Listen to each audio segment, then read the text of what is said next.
ازاي فيديو 15 ثانية يغير العالم؟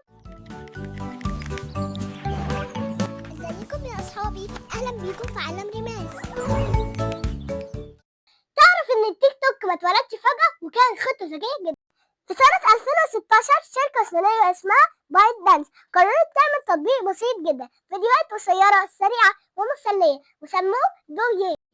لكن المفاجأة التطبيق نجح نجاح مرعب في الصين، فقرروا يطلعوه للعالم كله باسم جديد تيك توك. وفي 2018 حصلت الضربة القاضية، اشتروا تطبيق كان مشهور وقتها اسمه ميوزيكلي ودمجوه مع التيك توك، وهنا الانفجار حصل. ناس عادية بقت نجوم، وأطفال بقوا صناع محتوى، وأي فكرة صغيرة ممكن توصل لملايين.